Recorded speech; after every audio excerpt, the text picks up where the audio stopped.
pala si Samrex at welcome po sa aking channel.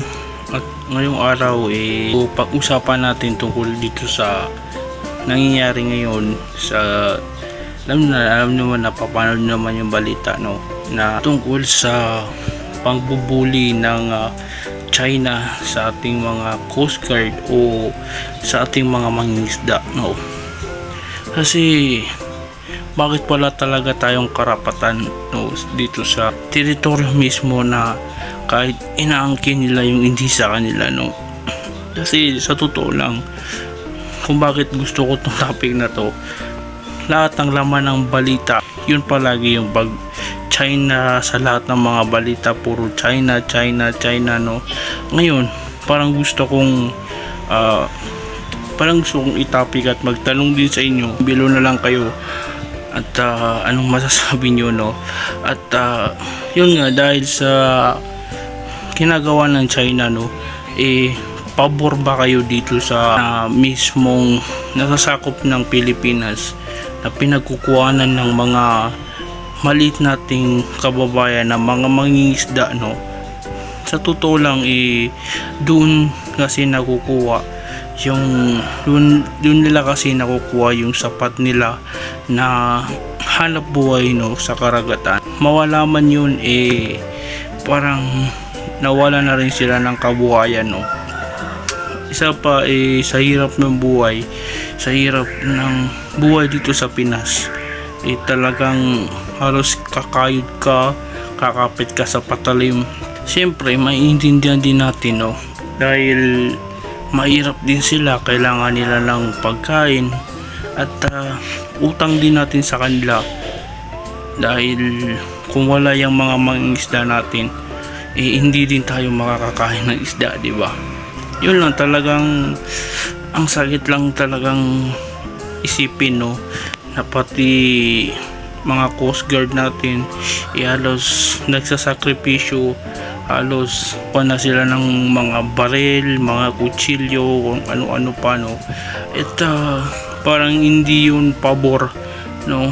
At sana nga masolusyonan to ng gobyerno natin, lalo na ang presidente natin na si President Marcos, no. Sana masuggestion, sana masolusyonan itong nangyayari sa atin, nangyayari dito sa karagatan, dahil baka iba yung kaantungan nito at baka sa ibang paraan, no. Sana wag naman sana na umantong sa gera o ano man yan, no. At yun lang talaga, sana kahit marami na tayong alyansa, nakita nyo naman sa balita, marami tayong mga alyansa, hindi pa rin talaga natitinag yung China na buliin yung Pilipinas. Ewan ko lang, baka sa lahat ng lugar dito sa nasasakupan ng Asia ay ang Pilipinas lang na pinakamahina, no. Bilang Pilipino rin ako, mahirap din makita. Sobrang nalulungkot ako kasi pag nakikita ko yung sa balita, parang nadudurog yung puso mo.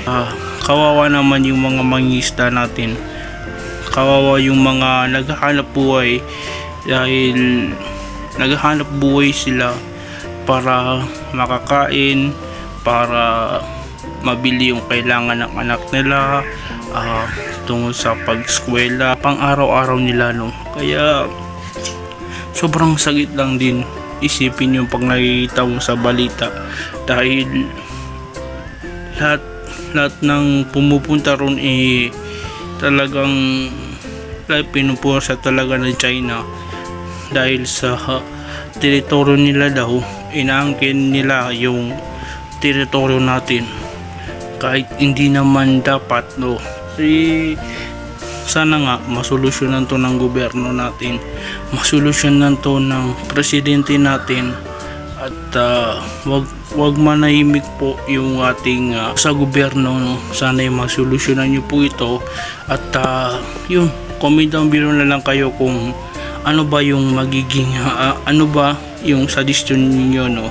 Comment down below kayo, guys, no. Yun, marami pong salamat, like, comment and subscribe, at maraming salamat. Sombrex. Peace out.